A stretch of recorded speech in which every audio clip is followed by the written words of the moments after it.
لا حول ولا قوة إلا بالله العلي العظيم. أعوذ بالله من الشيطان الرجيم. بسم الله الرحمن الرحيم. الحمد لله رب العالمين، والصلاة والسلام على أشرف الأنبياء والمرسلين وعلى آله الطيبين الطاهرين. رب اشرح لي صدري ويسر لي أمري واحلل عقدة من لساني يفقه قولي. اللهم صل على محمد وآل محمد وعجل فرجهم. محترم سامعین، السلام علیکم. حضرت ابراہیم علیہ السلام کے موضوع کے تحت حضرت اسماعیل علیہ السلام کے ذبح کے واقعے کے متعلق ہماری گفتگو چل رہی ہے. گزشتہ تقریر میں ہم نے اس ذبح اسماعیل علیہ السلام کے واقعے اور ذبح عظیم جو کہ واقع کربلا اور امام حسین علیہ السلام کی قربانی والا واقعہ ہے، ان کے درمیان میں مماثلتیں اور مناسبتیں اور ان واقعات کے ذیل میں کیا باتیں ثابت ہوتی ہیں اس کا ذکر کیا. چنانچہ اس واقعے کے اختتام پر جو حضرت ابراہیم علیہ السلام اور جناب اسماعیل علیہ السلام کے ذبح کرنے کا جو واقعہ ہے، اور جس میں آپ کی جان خداوند متعال نے بچا لی اور دمبے کو بطور فدیہ بھیج کر ایک عظیم قربانی کے لیے اس قربانی کو ملتوی کر دیا. تو یہ واقعہ جب ہو گیا تو یہ دونوں بزرگوار واپس گھر آئے. تو گھر میں آتے ہی جناب ہاجرہ سلام اللہ علیہ کی نظر جناب اسماعیل علیہ السلام کے گلے پر چھری کے نشان پر پڑی، اور جب آپ کو تمام واقعے کی تفصیل معلوم پڑی تو آپ یہ سن کر اور یہ چھری کا نشان گلے پر دیکھ کر آپ بے ہوش ہو گئے. تو یہاں پر بھی اس واقعے میں جناب ہاجرہ کا جو رد عمل ہے اس کی روشنی میں اور اس کے تحت اگر ذبح عظیم اور واقع کربلا کے اندر خواتین کا رد عمل اور خواتین کا کردار دیکھا جائے تو اس اختتامی مرحلے میں بھی واقع کربلا جو ہے وہ واقعاً ذبح عظیم کہلایا جا سکتا ہے، کیونکہ یہاں پر صرف وہ خواتین ہی نہیں جن کا تعلق خاندان عصمت و رسالت سے تھا، بلکہ ان کے علاوہ جو دوسرے عام مومنین اور دوسرے اصحاب و انصار کی جو تعلق رکھنے والی خواتین تھیں، ان کا بھی کردار اور ان کا بھی عمل اس قدر اعلیٰ اور پختہ اور محکم تھا کہ وہاں پر بھی کوئی کمزوری اور کوئی اس قسم کے رد عمل کا اظہار نہیں کیا گیا. چنانچہ خاندان عصمت و رسالت میں سب سے بہترین مثال جناب زینب سلام اللہ علیہ کا کردار ہے کہ جب امام حسین علیہ السلام ذبح ہو رہے تھے اور شمر لعین آپ کے حلق پر کند خنجر پھیر رہا تھا، تو اس وقت آپ در خیمہ پر کھڑی اس منظر کو دیکھ رہی تھیں اور آپ نے کسی بھی قسم کی جسمانی اور نفسی و روحانی کمزوری کا اظہار نہیں کیا. اور یہ تو خاندان عصمت و رسالت کی خاتون کا کردار تھا. اس کے علاوہ اصحاب و انصار میں بھی ایک بہترین مثال ملتی ہے جناب وہب علیہ الرحمہ کی والدہ کا کردار کہ جناب وہب قلبی جو تھے وہ جب ان کی شہادت ہو گئی تو دشمنوں نے ان کا سر کاٹ کر ان کی والدہ گرامی کی طرف پھینک دیا۔ تو جناب وہب کلبی کی والدہ نے اس سر کو اٹھا کر دوبارہ دشمنوں کی طرف پھینک دیا اور ارشاد فرمایا کہ ہم جو خدا کی راہ میں فدیہ دے دیتے ہیں اسے واپس نہیں لیتے۔ اور آپ نے اس موقع پر اس قدر طاقت اور قوت اور عزم محکم کا مظاہرہ کیا کہ تاریخ میں یہ بہت ہی سنہرے الفاظ میں لکھا جانے والا واقعہ ہے۔ اور اس طرح واقعہ کربلا میں بھی خواتین کا جو کردار تھا وہ اس واقعے حضرت ابراہیم و اسماعیل علیہ السلام کے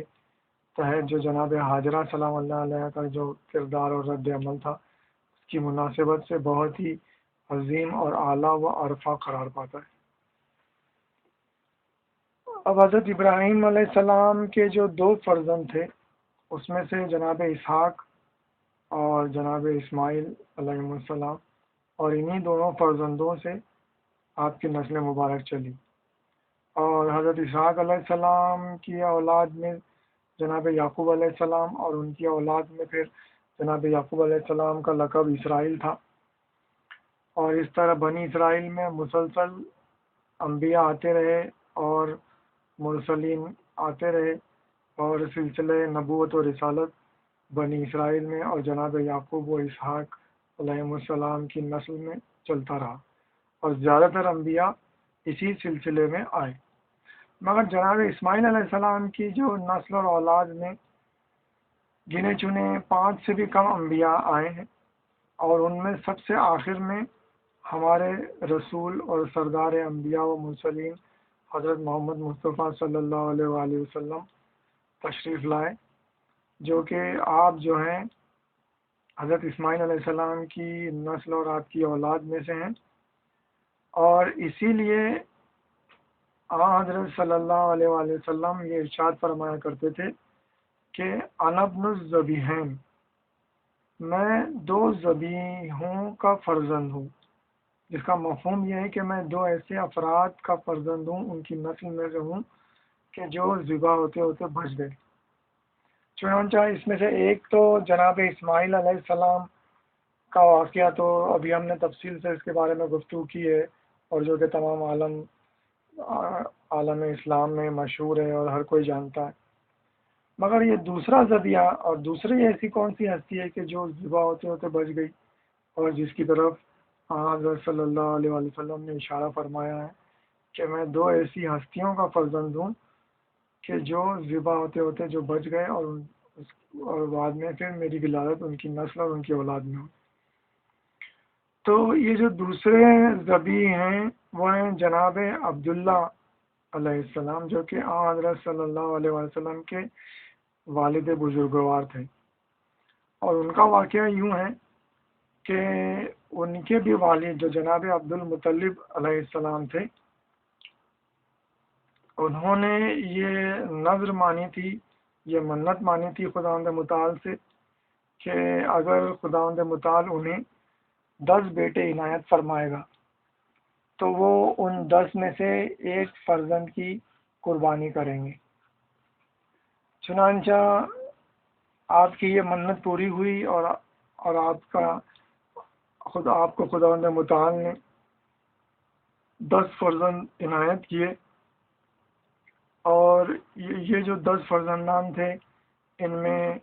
جناب ابو طالب اور جناب عبداللہ علیہ السلام 2 سگے بھائی تھے، جو کہ ایک ہی ماں سے جن کی ولادت ہوئی تھی۔ اور بقیہ جو 8 فرزندان ہیں، اس میں جناب عباس، جو کہ عبداللہ ابن عباس کے والد بزرگ اور حضرت کے چچا تھے عباس، اور اس طرح اور بقیہ، اور ان فرزندان میں ابو لہب بھی تھا جو کہ آپ کا چچا تھا اور کافر و مشرک ہی رہا۔ تو اس طرح ان 10 فرزندان میں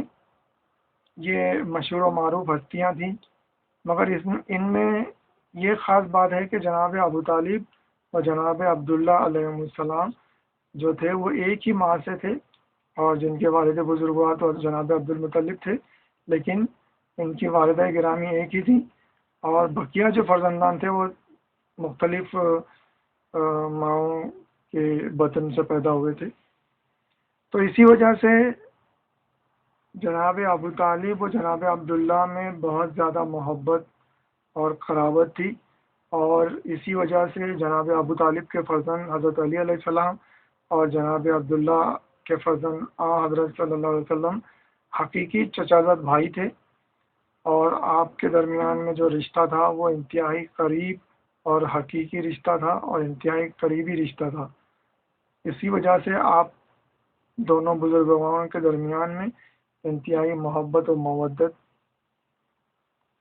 قائم تھی. بہرحال تو یہ جو جب 10 فرزندان آپ کے پیدا ہو جاتے ہیں تو آپ کو اپنی منت پوری کرنے اور نظر پوری کرنے کا آپ ارادہ کرتے ہیں، تو طے یہ پاتا ہے کہ قرآن اندازی کی جائے تاکہ کس فرزند کو ذبح کیا جائے، کس فرزند کی قربانی دی جائے، یہ بات قرآن اندازی کے ذریعے طے ہو.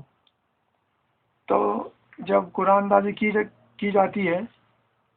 تو قرے میں جناب عبداللہ علیہ السلام کا نام نکلتا ہے. اب جناب عبداللہ علیہ السلام جو تھے وہ جناب عبد المطلب علیہ السلام کے انتہائی آپ کو انتہائی پیار تھا ان سے اور انتہائی عزیز فرزند تھے، کیونکہ آپ کی جبین مبارک پر حضرت صلی اللہ علیہ وآلہ وسلم کا نور بالکل تابناک اور روشن رہا کرتا تھا، اور آپ کے چہرے سے اس نور کی روشنیاں چھلکتی تھیں، اور آپ کی سیرت اور آپ کا کردار انتہائی اعلیٰ و عرفہ تھا. لہذا اپنی تمام اولادوں میں آپ جناب عبداللہ کو سب سے زیادہ چاہتے تھے. مگر اتفاق دیکھیے کہ انہی کا نام قرے میں نکلتا ہے. تو جناب عبد المطلب کو دوسرے قبیلے کے افراد اور دوست یار مشورہ دیتے ہیں کہ آپ ایسا کریں، کیوں اپنے اس فرزند کو آپ قربان کرنا چاہتے ہیں، اس کے بدلے میں آپ 10 اونٹوں کو قربان کر دیں. تو یہ طے پاتا ہے کہ اچھا ٹھیک ہے، پھر سے قرآن اندازی کریں گے اور دیکھتے ہیں کہ 10 اونٹ کا اگر قرآن نکل جاتا ہے تو ٹھیک ہے. مگر بعد میں جب قرآن اندازی کی جاتی ہے تو پھر دوبارہ جناب عبداللہ علیہ السلام کا نام ہی نکلتا ہے،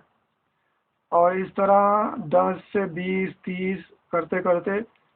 100 اونٹ تک معاملہ چلا جاتا ہے. اور آخر میں جب 100 اونٹ اور جناب عبداللہ کے درمیان میں قرآن اندازی کی جاتی ہے تو 100 اونٹ کا قرآن نکلتا ہے. یعنی اب خداوند متعال کی مرضی اور مشیت یہ رہتی ہے کہ جناب عبداللہ کو نہیں بلکہ 100 اونٹوں کو قربان کیا جائے. مگر اب جناب عبد المطلب علیہ السلام فرماتے ہیں کہ نہیں، اتنی دیر سے مسلسل جناب عبداللہ کا نام نکل رہا تھا اور ہم اسے اس اونٹ پر اونٹ اضافہ کرتے جا رہے تھے اور اتنی اونٹوں کی تعداد 100 تک پہنچ گئی. تو اب جب تک 3 بار مسلسل 100 اونٹ کے نام پر قرآن نہیں نکلے گا میں اس فیصلے کو قبول نہیں کروں گا. چنانچہ 3 بار مسلسل فعال نکالا جاتا ہے، قرآن نکالا جاتا ہے، قرآن اندازی کی جاتی ہے، اور تینوں بار 100 اونٹ کا نام نکلتا ہے. چنانچہ اس بنیاد پر جناب عبداللہ علیہ السلام کی قربانی ملتوی کر دی جاتی ہے، روک دی جاتی ہے، اور ان کی جگہ پر 100 اونٹ قربان کر دیے جاتے ہیں. اور اس طرح جناب عبداللہ کی جان بچ جاتی ہے، اور آپ یہ دوسری ہستی ہیں کہ جو ذبح ہوتے ہوتے اور قربان ہوتے ہوتے بچ جاتے ہیں. اور اسی کی طرف حضرت صلی اللہ علیہ وآلہ وسلم نے اشارہ فرمایا ہے کہ میں 2 ذبیحوں کا فرزند ہوں، یعنی 2 ایسی ہستیوں کا فرزند ہوں کہ جو ذبح ہوتے ہوتے بچ گئے تھے. اب حضرت ابراہیم علیہ السلام کے واقعات میں ایک واقعہ ایسا ہے کہ جس کا ذکر مناسب ہے، اور اس واقعے کے ذیل میں کچھ مفید باتیں ثابت ہوتی ہیں. وہ واقعہ ہے 4 پرندوں والا، جو کہ بہت ہی مشہور ہے اور اکثر افراد اس کے بارے میں جانتے بھی ہوں گے. وہ واقعہ یہ ہے کہ ایک مرتبہ حضرت ابراہیم علیہ السلام کسی دریا کے پاس سے گزر رہے تھے، تو آپ نے دیکھا کہ ایک مردار جانور ہے جس کا آدھا جسم پانی میں ہے، آدھا جسم خشکی میں ہے، اور پانی کے جو پانی میں جو رہنے والے مچھلیاں ہیں اور دوسرے جو کیڑے مکوڑے ہیں، وہ اس کے وہ آدھے جسم جو پانی میں اس میں سے نوچ نوچ کر اس کا گوشت کھا رہی ہیں، اور خشکی کے جو چرند پرند اور جو جانور ہیں، وہ حصہ جو اس کا خشکی میں ہے، اس کے اس حصے سے گوشت وغیرہ کو نوچ نوچ کر کھا رہے ہیں، اور اس کے ٹکڑے اور اس کی بوٹیاں نوچ رہے ہیں۔ تو یہ منظر دیکھ کر آپ کو بڑی حیرت ہوتی ہے، اور آپ کے دل میں یہ خیال آتا ہے کہ آخر خداوند متعال کس طرح اس جانور کو اور ہم سب کو، جو کہ خداوند متعال قیامت میں اٹھانے والا ہے، اور تو وہ کس طرح واپس اس جانور کو زندہ کرے گا کہ جس کا آدھا حصہ پانی کے جانور، پانی کی مچھلیاں اور کیڑے مکوڑے، اور آدھا حصہ خشکی کے چرند پرند اور جانور اس کے جسم کے گوشت کو نوچ نوچ کے کھا رہے ہیں۔ تو آخر اسے کس طرح مبعوث کیا جائے گا، کس طرح اسے دوبارہ اٹھایا جائے گا؟ تو آپ نے خداوند متعال سے سوال کیا، رب ارنی کیف تحیی الموتی، کہ اے میرے پروردگار تو مجھے بتا دے کہ تو کس طرح مردوں کو زندہ کرے گا۔ تو خداوند متعال نے ارشاد فرمایا، افلا تؤمن، کیا تمہیں ایمان نہیں ہے، تم یقین نہیں ہے تمہیں؟ تو حضرت ابراہیم علیہ السلام نے ارشاد فرمایا، بلا ولیکن لیطمئن قلبی، مجھے یقین تو ہے، ایمان تو ہے، لیکن میں پھر بھی اطمینان قلب کرنا چاہتا ہوں، اور مشاہدہ کر کے دیکھ کر اپنے دل کو اطمینان پہنچانا چاہتا ہوں۔ تو خداوند متعال نے ارشاد فرمایا کہ ٹھیک ہے، تم ایک کام کرو، 4 قسم کے پرندے لو اور انہیں ذبح کرو، اور ذبح کرنے کے بعد ان کے ٹکڑے ٹکڑے کر دو اور چھوٹی چھوٹی بوٹیوں میں انہیں تقسیم کر دو، اور اس طرح بالکل قیمے کی طرح انہیں چھوٹی چھوٹی بوٹیوں میں پیس دو، اور پھر بعد میں ان چاروں پرندوں کے اس کیما ہوئے گوشت کو بالکل ایک دوسرے میں مکس کر دو،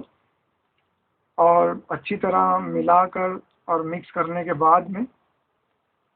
ان کے 4 حصے بناؤ،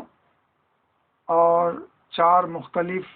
ٹیلوں پر رکھ دو۔ چھوٹی چھوٹی جو پہاڑیاں ہوتی ہیں، جو چھوٹے چھوٹے پہاڑی کی ٹیلے ہوتے ہیں، ان چھوٹی چھوٹی 4 پہاڑیوں کے سروں پر، ٹیلوں پر یہ 4 حصوں کو رکھ دو، اور ہر اس میں سے ہر ایک کی چونچ کو پکڑ کر تم اس کو آواز دو،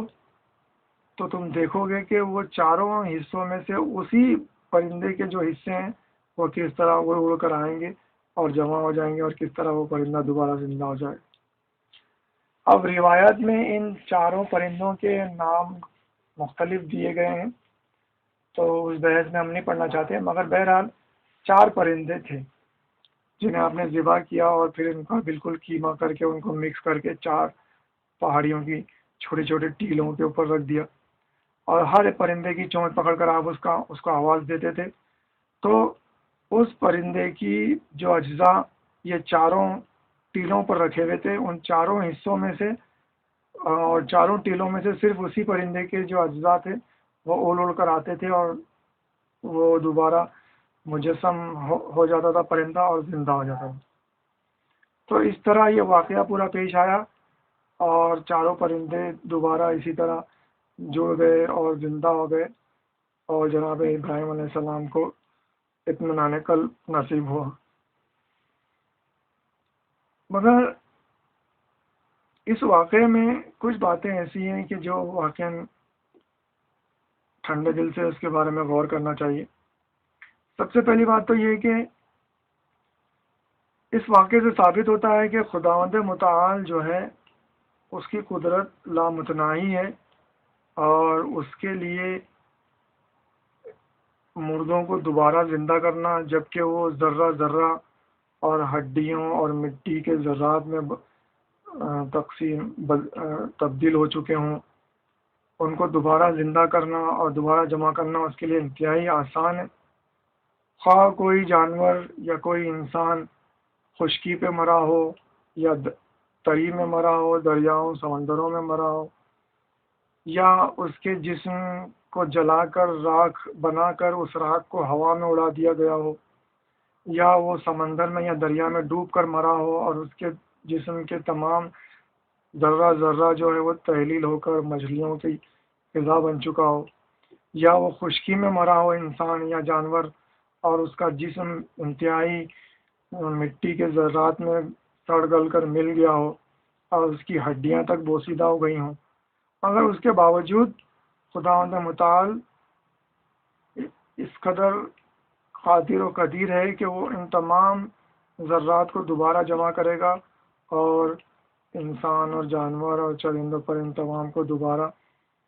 زندہ کرے گا قیامت میں حساب کتاب کے لیے۔ لہذا یہ جو ہے یہ اس واقعے سے یہ سبق ملتا ہے، اور اس سے یہ بات بھی ثابت ہوتی ہے کہ خداوند متعال کے لیے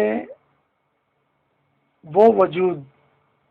جس کو اس نے عدم سے وجود میں لایا، یہاں پر یہ قرآن دلیل ہے، اس کا قرآن دلیل کا مفہوم یہ ہے کہ وہ لوگ جو دوبارہ اٹھائے جانے کا انکار کرتے ہیں اور حیرت و استعجاب میں پڑتے ہیں کہ ہم کس طرح دوبارہ اٹھائے جائیں گے جبکہ ہم سڑ گل کر مٹی کے ذرات میں تبدیل ہو جائیں گے، تو ان کے لیے خداوند متعال نے یہ دلیل ارشاد فرمائی ہے قرآن میں کہ تم جب کچھ بھی نہ تھے، تم جب عدم میں تھے، جب تم کچھ بھی نہ تھے تو نتھنگ سے تم کو ہم نے پیدا کیا، عدم سے تم کو ہم نے پیدا کیا کہ جب تم کچھ بھی نہ تھے، تو اب جب تم کو پیدا کر لیا اور پیدا کرنے کے بعد جب تم کو موت آ گئی اور موت کے بعد میں تمہارے وجود کے ذرات منتشر ہو گئے، بکھر گئے، تو تمہارے جسم اور تمہارے وجود کے جو ذرات ہیں، تمہارے وجود کا جو مادہ ہے، وہ مادہ خواہ وہ کتنے ہی باریک سے باریک ذرات میں کیوں نہ تبدیل ہو گیا ہو، مگر وہ بہرحال موجود ہے۔ تو جب ہم تمہیں بغیر کسی مادے کے اور بغیر کسی شے کے، اور جب کچھ بھی نہ تھا، کوئی شے نہیں تھی، کچھ چیز نہیں تھی، کوئی مادہ نہیں تھا دنیا میں اور کائنات میں، تو ہم نے عدم سے، نتھنگنیس سے تم کو پیدا کیا۔ تو اب جب تمہارے پیدا ہونے کے بعد میں جب تمہارا مادہ اور تمہارا وجود اس کائنات میں آ گیا اور موت کے بعد جب وہ بکھر گیا، منتشر ہو گیا، تو اس کو جمع کرنا کون سا مشکل ہے؟ لہذا یہ ایک بہت بڑا سبق اس واقعے سے ملتا ہے کہ خداوند متعال کے لیے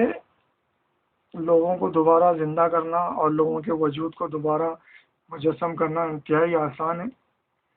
اور دوسرا یہ کہ یہ جو حضرت ابراہیم علیہ السلام نے کہا کہ میں اطمینان قلب کرنا چاہتا ہوں، تو اسی کے ذیل میں پھر حضرت علی علیہ السلام کا جملہ یاد آتا ہے کہ آپ نے فرمایا لو کشف الغطا لمزددت یقینا، یعنی اگر غیب کے پردے اٹھا بھی دیے جائیں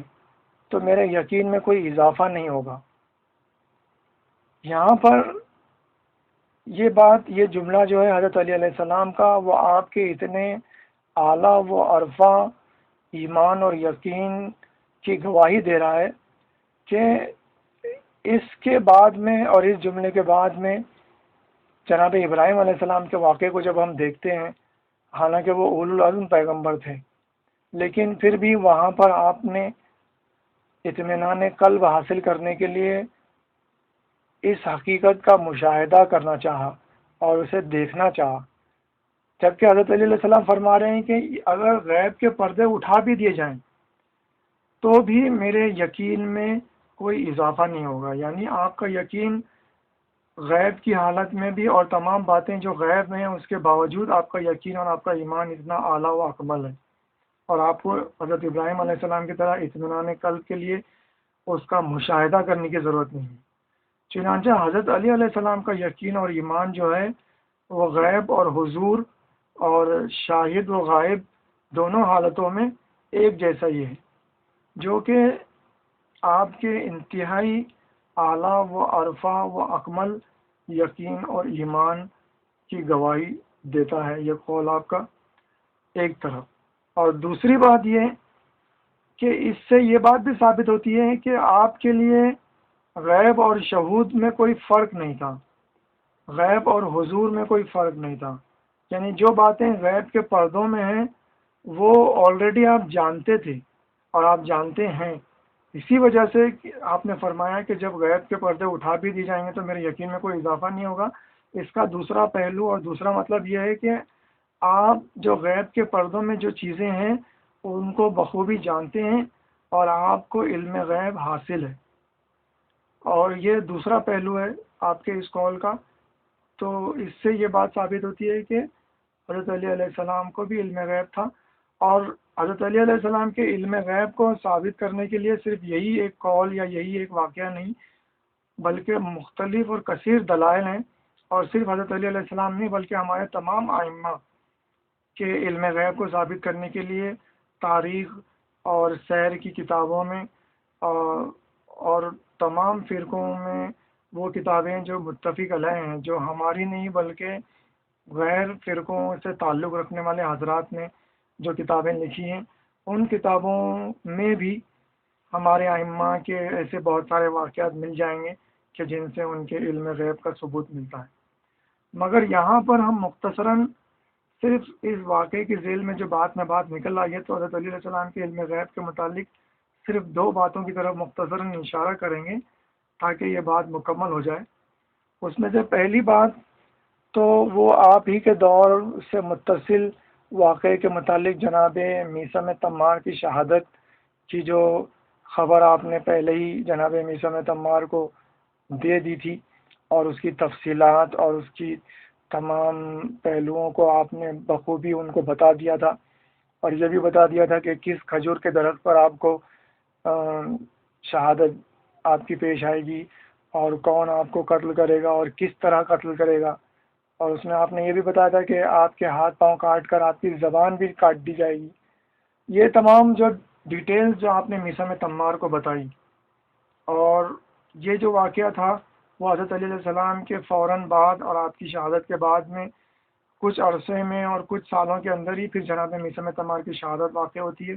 اور عین ہو بہو جو حضرت علیہ السلام نے آپ کو جو ڈیٹیلز بتائی تھی اسی کے مطابق، حتیٰ کہ میثم تمار نے جب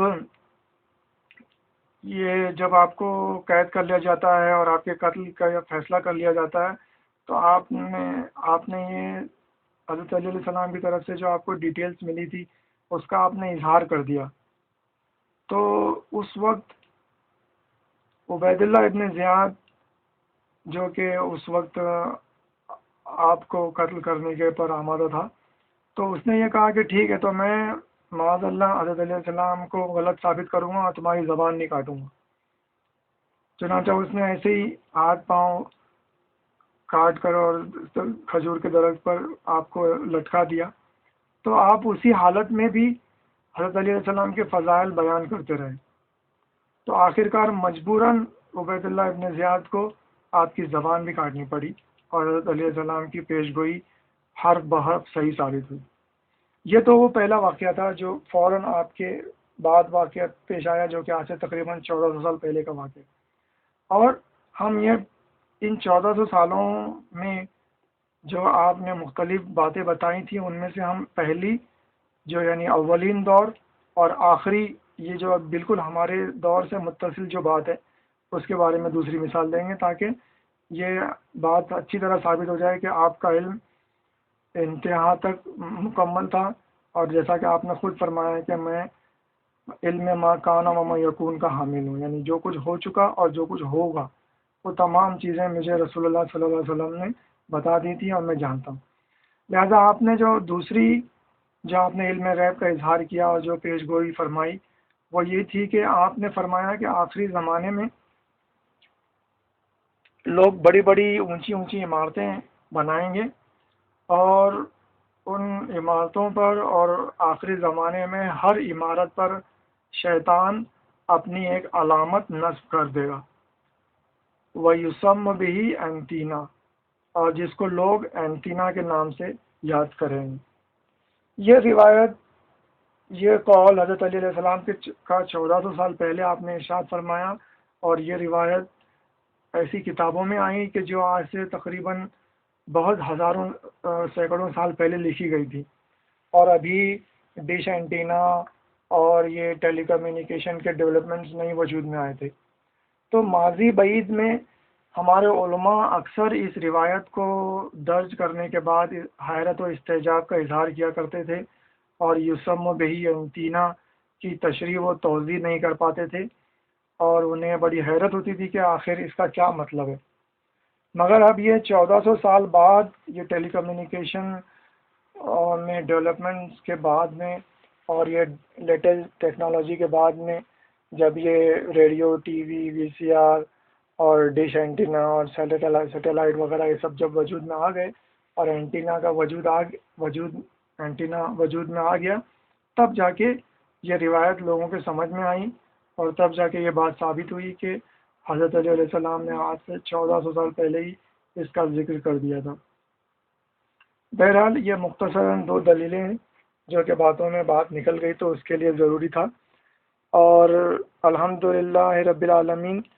کہ حضرت ابراہیم علیہ السلام کا موضوع اپنے اختتام پر پہنچا، اور انشاءاللہ اب آئندہ تقریر سے حضرت موسیٰ علیہ السلام کے واقعات کے متعلق گفتگو کی جائے گی،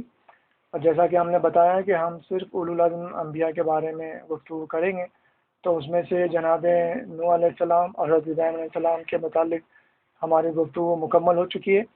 اب انشاءاللہ آئندہ جناب موسیٰ علیہ السلام کے واقعات کے متعلق گفتگو کا آغاز کیا جائے گا۔ وما علینا الا البلاغ المبین، والحمد للہ رب العالمین، والسلام علیکم ورحمۃ اللہ وبرکاتہ۔